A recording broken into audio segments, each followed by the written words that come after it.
Welcome, everyone. I'm Sue Barber, author, former IT director for a Fortune 500 company, turned executive coach, and this is the Visibility Factor podcast, where we explore how to raise your visibility and play bigger at work and in life. We'll explore key topics and welcome guests that help you shift your thinking about yourself so you can see new possibilities for your leadership. I'm on a mission to create a visibility movement for leaders to show their value and be seen for their true talent. Are you ready to take the next step towards a higher level of visibility for yourself? Let's go.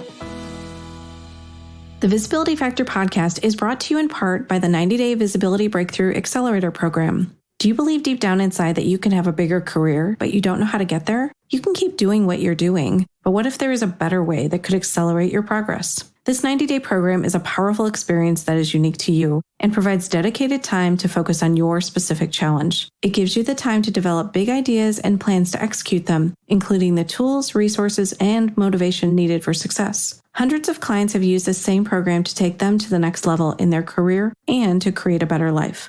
Join me in a 90-day experience that focuses on challenges like creating a strategic plan, how to lead an organizational change, or prepare for a career transition. This dedicated time will help you see new possibilities, recognize your strengths, and take away key insights that can be leveraged immediately.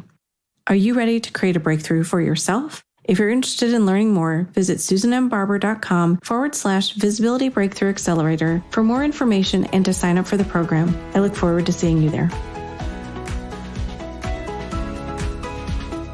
Hello, everyone. Welcome back to the Visibility Factor podcast. This is Sue Barber, your host. I am so excited today to bring you my guest, Tricia Montalvo Timm. She is part of my book workshop, which you guys have all heard so much about and so many great authors coming out of that. And she has just published her book recently, Embrace the Power of You. And I would love for her to introduce herself and let's just really dive into this book and how many great things she's doing out in the world. Thank you, Susan, for having me. I'm so excited for our conversation today. Let's see. So a little bit about myself. I'm Tricia. I've worked in Silicon Valley for over 25 years, working with high-tech companies, big and small, from small startups to mid-sized companies to large public companies. I'm a lawyer, so I've been helping on the legal side, but as well as on the business and governance side.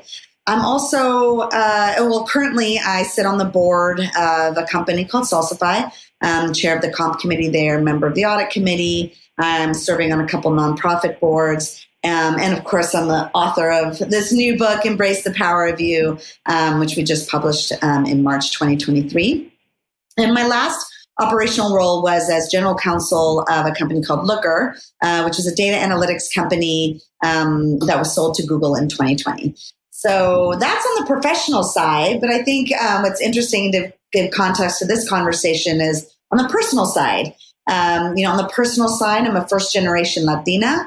I was born to two immigrant parents. My father is from Ecuador, and my mother is from El Salvador, and was born in Los Angeles. My first language was Spanish. And like most immigrants, my parents wanted the American dream for themselves and our family. So when I turned around 5 or 6, they moved us out of the city into the accompanying suburbs. And all of a sudden found myself as the only Latino family in a predominantly white community. And out of love, they really wanted me to succeed.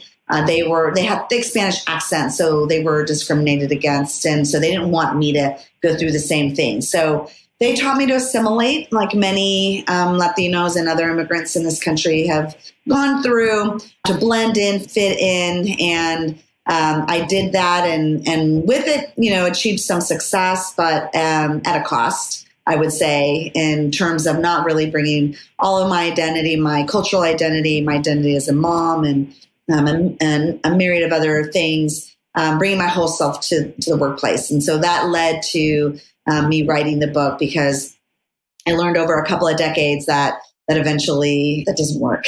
So.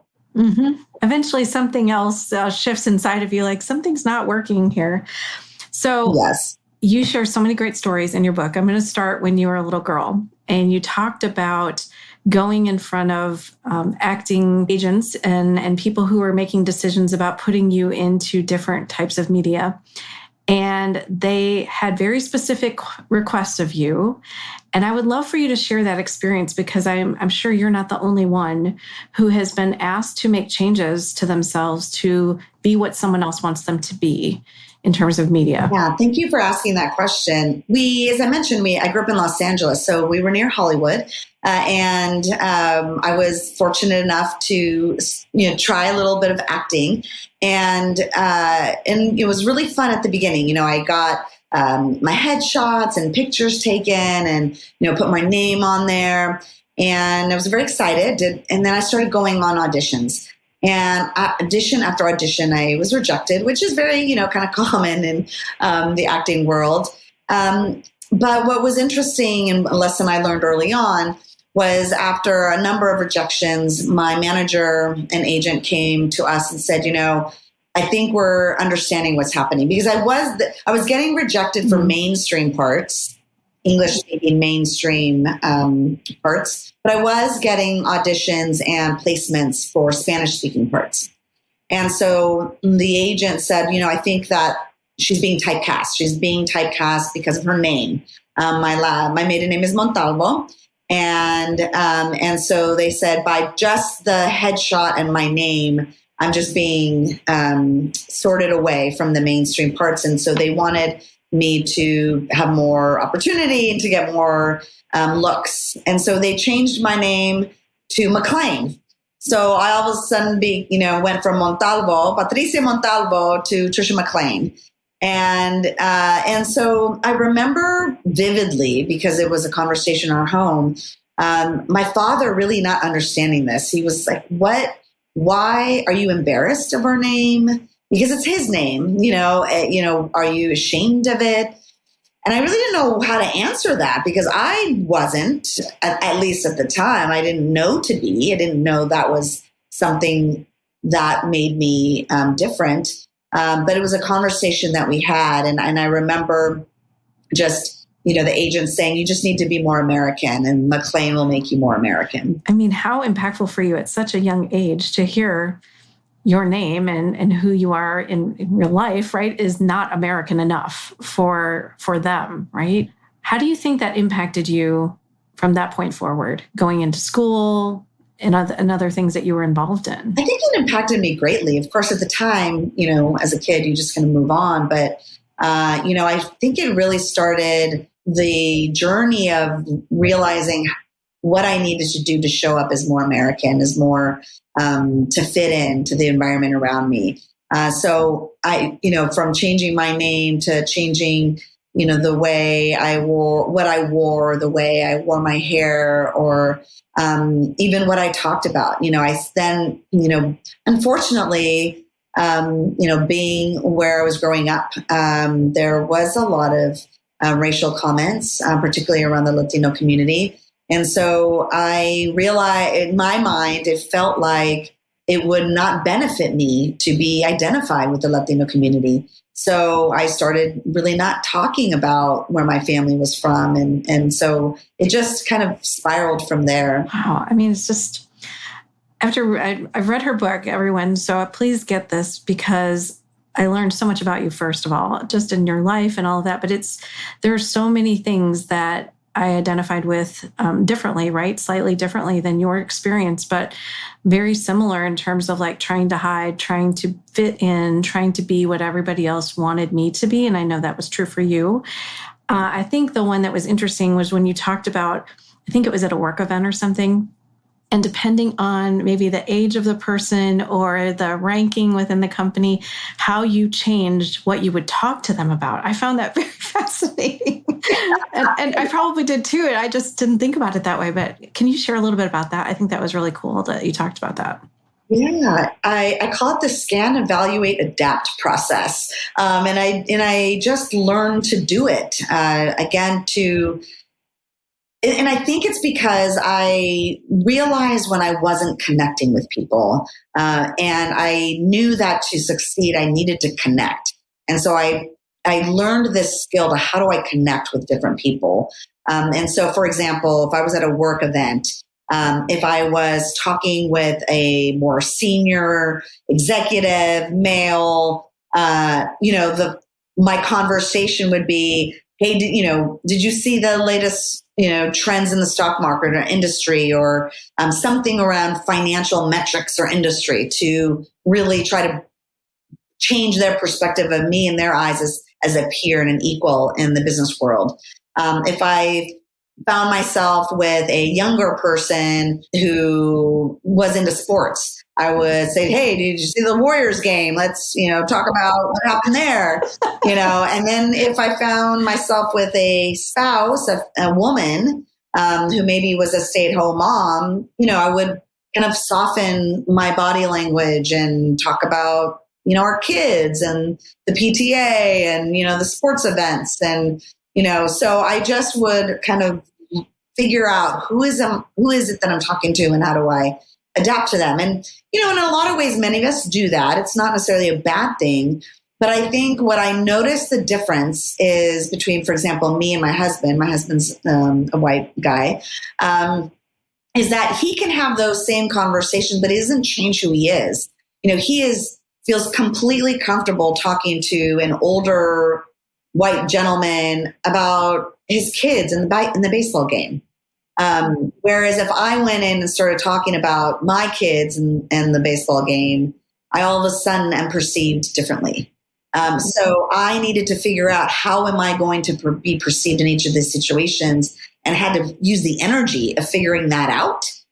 Whereas he can just talk about all of these different things with different people, or the same thing with the different people, and it didn't matter. He didn't expend the energy I was expending. Right. I think that was an important part that you call out, just the amount of energy you have to use to constantly be thinking about, okay, what can I say to this person? How can I say it in a way that they can see me in the right way? And it's a lot. I'm sure you were exhausted after those events. I'm very exhausted. I did this for 20 years. I was like, okay. Yeah, it's a lot. It's a lot. We all want to belong. I think that's the thing, right? We all want to be accepted. We all want to belong. Mm-hmm. And it's really hard when people, society, culture say to you, you don't belong for whatever reason. It's a really hard thing. The other story, you shared so many, I have others to talk about, but this one was really interesting to me, your whole experience of being a new mom and how you had to deal with those situations. And I had a slightly different experience, but mine, I remember being concerned that they would put me on the mommy track and not on the career path track, right?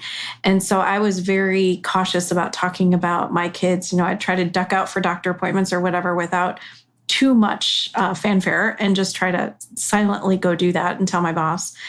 So you had a much different experience where you had some sneaking to do into the parking garage to feed your child. So share that. I would love to hear that. And I think others probably could relate to that experience as well. Yes. And I did all the things you did as well. So when I was having my first daughter, I was at a large public company, and I was the second in command to our general counsel. And so I had a tremendous amount of responsibility, and he relied on me a lot. And I knew that me leaving on maternity leave was going to be hard on him personally. So I was really nervous about telling him. And so when I announced, and I, of course, tried to keep it quiet as long as I could, until you can no longer do that. And so, when I told him, look, I'm pregnant, I was, we were actually at a work event. My husband was next to me, and I told him I was really nervous, and I told him I was pregnant. And his response was, how can you do this to me? And my heart dropped, and I just I don't know how I could do this for you. This is, raising a family. I don't know, And then he said, I've seen this movie. I know how it ends. And those words impacted me because, like you, to me, that signaled, oh, you're going to either reduce your hours, you're going to be less committed, you're going to be, I'm going to put you on a different path. And I had plans. I wanted to be a general counsel. I wanted to learn as much as I can. I was climbing the corporate ladder, as many of us do when we're having our children for the first time. So it really impacted me. So when I came back from maternity leave, I really was nervous to show up fully as a working mother. It was a all-male leadership team. There were no women in leadership at the time. This is 20 years ago. So there were no women in the ERGs. There was no talk about inclusion. There were no women's organizations. So I had no playbook or person even to talk to about how do I do this? Because raising a family was also very important to me. So how do I do both things well? But I was very afraid to show up as a mom in the workplace. And so when I came back from maternity leave, my daughter refused to take the bottle. She has got her own mind, as she has today at 20 years old, and she loved nursing and she wasn't going to quit. So I had a dilemma because I literally had to nurse her every 3 hours, and she wouldn't take the bottle. So for I think about a month, my husband, he was a stay-at-home dad. I went back to work full time. He would bring her to the office, but I didn't want to we didn't have nursing rooms.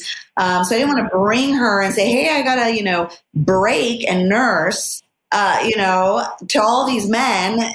So he would bring her to the parking garage and I would sneak down there and nurse her every few hours. And we did that for weeks until we got her on the bottle. And he would even have offsite meetings, which were, 30, 45 minutes away. He would follow me and stalk me. Baby called him, he would stalk me. Yeah. But this is time also before iPhones. So I couldn't say it'll be another 30 minutes or, hold on. He would just wait because, we would schedule, I'll be there at noon at the parking garage and, so yeah. Wow. I mean, he gets Dad of the Year award on that for sure. Let's just talk a little bit about the overall book idea for you. Why was this important for you to write? And what do you hope people will take away from this book? The idea of a book. So I never made plans to write a book, Susan. When I was at my last job at Looker, I had started the DEI program actually to support. The first reason was to support working moms as a result of the experience I had as a working mom. There was a young woman that was having her first baby, and I was like, things have to be different for the next generation of working moms. And so we started the DEI program. And as part of that, we started ERGs, one of which was the Latinx ERG. And it was National Hispanic Heritage Month. And another program we had started was a storyteller program where we tell stories about each other, our own stories to learn from each other. And they had asked me to tell my story during the storytelling program for National Hispanic Heritage Month. And I was surprised and a little nervous because I noticed that I had never told my personal story. I had spent my entire career really hiding that I was Latina. I didn't talk about my parents. I didn't talk about where I was from. I didn't speak Spanish in the workplace. I straightened my hair. For most people, I think most people thought I was white or they don't know what I was, European or who knows, but definitely did not proudly display being a Latina. So that felt very vulnerable to go out to talk about it. But I had reached a point in my life where I was able to, and as a leader now within the organization, I decided to do it. So because I was nervous, most of my thoughts leading up to that moment were about just getting the courage to be visible in that way, not thinking about the impact it might have. What I noticed after when I finished my talk, it was like you could hear a pin drop. People were so connected, listening.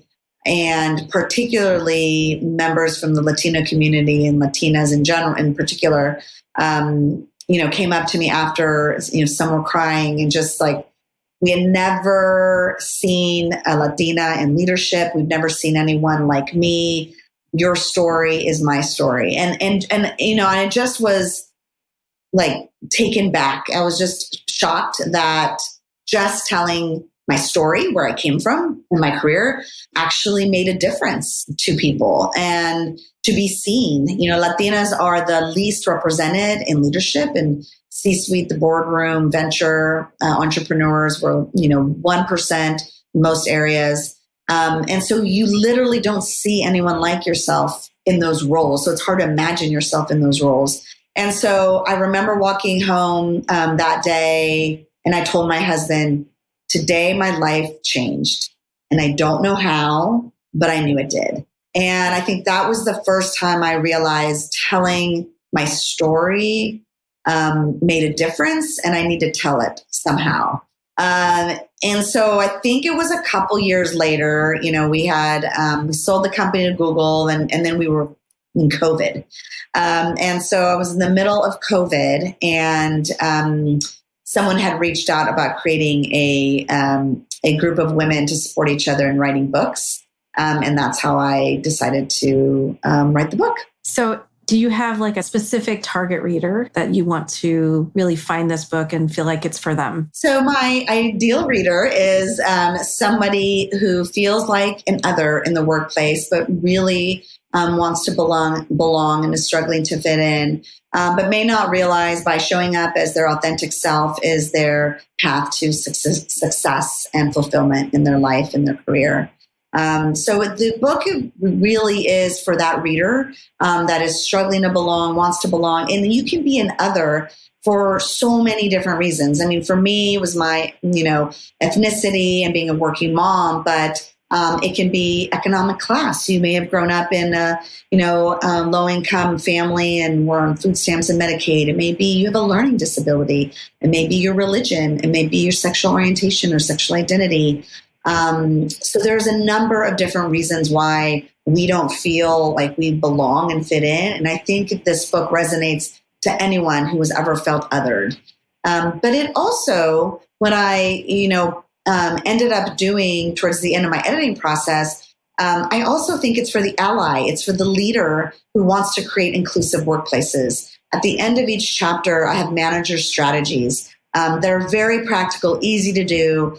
Strategies that help leaders create spaces of belonging. And they follow the journey of the reader. So they know, like right now, this is how the reader's feeling. Here's something you can do to help them bring their whole selves to work and make it more accessible for them.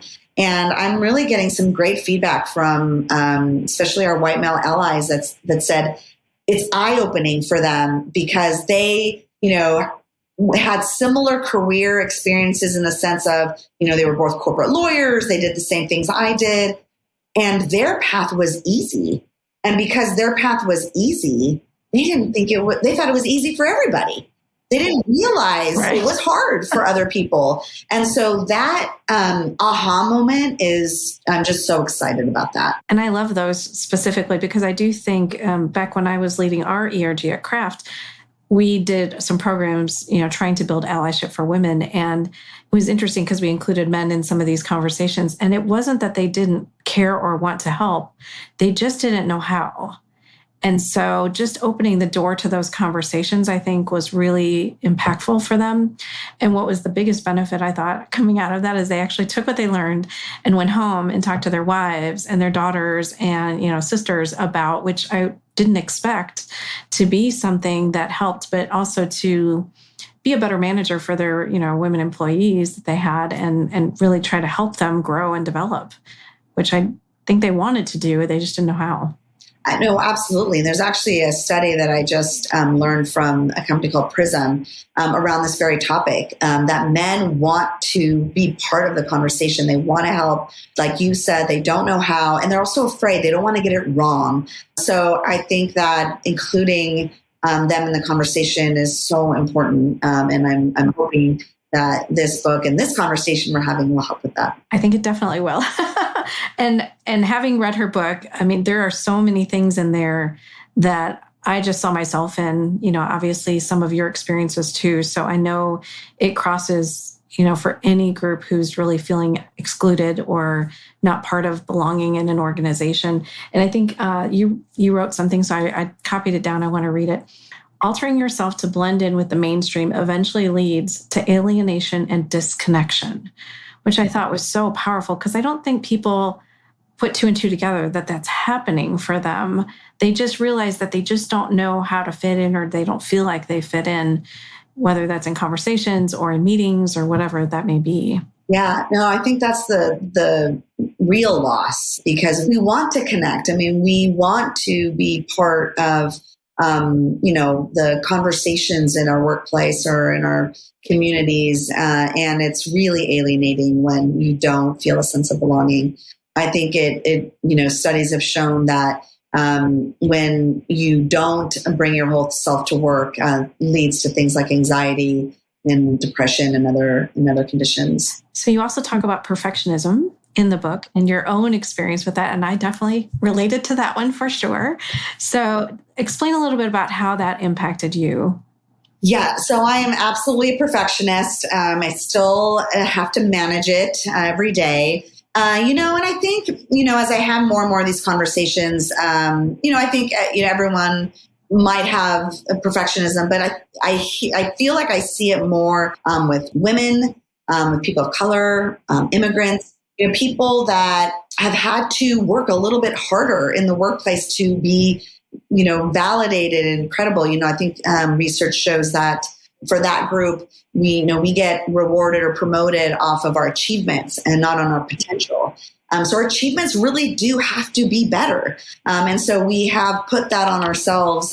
For me, my parents, the immigrants, they're like, work hard. You can't, head down. Then the only way you're going to make it is by, being perfect, by doing it really, really well, everything, excellence. And so I don't know where it began or if you're born with it, but something I certainly have.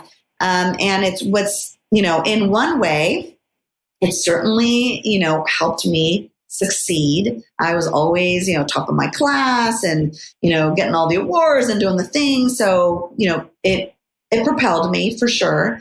But the cost of it is that the bar is just unrealistically too high. Like, nothing, you overemphasize your mistakes and underplay your achievements. And so for me, the minute I achieved something good, I'd go on to the next thing and just see the mistakes and the errors and why it wasn't good enough. And that negative self-talk is so difficult to manage. And if you don't even notice you're doing it, which I didn't even notice for much of my career, it really is very difficult. It really impacts your self-confidence. It impacts your ability to just be kind to yourself, and again, those things then lead to anxiety and other things, because nothing you do is ever good enough. Yeah, same. 100% the same. And so two things, like one, I almost saw it as a way to fit in, right? Because if I didn't make a mistake, no one could call me out. No one could criticize me. So I would never have the spotlight on me, which was, I guess, goal one. But the other one that you mentioned in there, which I think when I read it was like, oh my gosh, that's exactly me. When I would get a great rating, I didn't see it as good enough, even though that's the highest rating you can get in the company. It should be great, right? But in that moment, I thought, okay, now how am I going to top it? How am I going to do something bigger next time to make them want to give it to me again? And it's so crazy to think about all the things that I had accomplished, my team had accomplished, and yet I just moved past and said, all right, what next? Yeah. And I'm not sure we do that. It's funny. I was just at an event, and one of the questions that the moderator had sent us in advance that they were going to ask was, when did you know you were a badass? And I was like, I don't know, and so I'm thinking about this question, and I'm like, when did I know? And then I asked my husband, I was like, I don't know how to answer this question. And he said to me, he's like, look, you could win the Nobel Peace Prize and you would still not think you're a badass. And I was like, oh my God, you're probably right. 100%. Like you could go win the highest honor that there is and you would still think like, what can I do more, better, what's next? And it's really can be debilitating. It really can. And I think, what I do is I just practice noticing it when it shows up, giving myself grace. And I'll say, Susan, one of the things that I've learned working with entrepreneurs and being in the startup world, the attitude there is completely different. It's fail fast, fail forward. Failing is a good thing. And actually perfectionism isn't looked as good. And I had a CEO tell me once, he had me do a project, spent, hours on it. I got it to him. It was perfect. And I get to him and he's like, wow, this is perfect. And I'm thinking, this is great. Yes, it is. This is perfect. And he's like, that means you didn't spend some time on other things. It didn't have to be perfect. And it was really eye-opening for me. Like, I have to just notice when I'm starting in the cycle of trying to get it perfect, is good enough good enough? Yes, I think about the same thing. And I've tried to adopt imperfect action because I had such a hard time with this world of entrepreneurship and trying to make things perfect. And obviously it's me leading all these conversations. You can't be everywhere at once. You have to really be smart about your time. So I think that definitely makes sense. The other thing I thought you talked about in a good way was around contraction and expansion. And I think that happens for a lot of people and probably they don't realize it. So I'd love for you to explain that a little bit. And then especially on the contraction side, what that looks like and how people can navigate that. Yes. So it's a section in the book in a theory I call the wave theory. And it's when you look at a wave, you'll see that, waves come and go. And some of them, some big waves and some small waves. And the big waves, when they come to the top, they crash hard. And the idea is in life, our goal is to have just regular, normal waves that come and go with not these big highs and big crashes. And if you look at life, you'll see these periods of expansion and these periods of contraction. And in periods of expansion, when you're going up the wave, we all know what that feels like. We are in our flow. Our relationships are going well. Our job is going well. We're getting promoted. We're getting in the news. Like it's all going well. You feel great. And there's some point along that expansion wave, something happens. All of a sudden, things are a little bit harder at work. A relationship might be a little strained. You're working too much. Like something starts happening and you're out of your flow. And that is the critical time where you decide, what am I going to do here? Am I going to push through and I'm going to work harder. I'm going to fix this relationship. I'm going to just ignore what's happening at work and keep pushing through that wave? Or am I going to lean back, reflect, and think, what do I need to do right now? And many of us, and I did this for a lot of my life, is just like kept pushing. I was like the resilient one. I can do anything. I don't need anybody, But what happens is when you keep going, you keep pushing past that, you'll eventually crash. And that's what burnout is and divorce and other things that happen. And so noticing when that period of time happens, really embracing that period of contraction. And I'm learning, one thing that I learned was the period of contraction is not a bad thing. You actually need it for the next wave. So for the next period of expansion where all these amazing things are going to happen, you must go through a period of contraction. And so a period of contraction can be resting, literally just resting, letting yourself rest, whether it's in a day, within a day, within taking vacation or sabbatical, really just resting and re-energizing yourself. It might be a job change. It might be something, that maybe that's not the right place, or change, your relationship. Maybe it's not one that's really rewarding or fulfilling you. So it's really kind of taking some time to reflect on some of those things that might be happening in your life, and realizing that it might be time to slow down and reflect. Mm-hmm. Yeah, I was kind of operate under the slow down to speed up mantra a little bit, right? And it's hard to do that when you're used to moving fast. And for people who are, high achievers, that can be a big challenge. So I would also love for you to just touch on, since we were just talking a little bit about this, around self-care, because you talk about self-care in the book. I would love for you to share ideas or anything you'd like to share on that for the audience. It's critical. That was another area. And, I think my book is all the areas I failed, Susan. Same. These are all things I did not do well. So here are the ways to do it better. I really struggled with self-care because I put myself last. I always thought that, when I clear out my inbox, when I finish the calls, when I, clean the house, when all of these things are done, I will then rest. They're never done. There is always the list that continues. So prioritizing your self-care actually is incredibly important in order to show up for your family, your friends, and your profession and your career and your job. And so for me, the things that I try to do, one is movement. I really believe in movement, whether that's taking a walk. I like to run when I can. I'm doing now the Peloton. So just, and for me, getting that energy and moving my body really makes a difference. I'm also trying to, pause during the day more, reflect a little bit more, just get grounded and present and where the day is. I'm trying to journal. I know one of our top 3 authors has a book all around journaling, but I'm not doing so great at it. I'm going to keep practicing it because when I do it, I love it because it makes me pause and it makes me reflect, and really good things happen. But I am not great at it yet.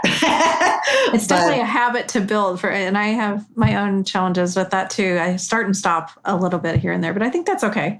Yeah. You use it when you need it, right? Exactly. So finding what it is for you that gives you, time to take care of yourself. Another great strategy I heard from somebody was that they'll do a me date, which is they'll make a date with just themselves. And they'll go out and they'll, go have lunch by themselves or go take a walk and, go, get their nails done or whatever, just where they take time just for themselves. Oh, I love that. Yeah, I've been trying to do something like that on Fridays. Some days it works better than others, but I think it's important because otherwise you just go. And pretty soon, some days I forget what day it is.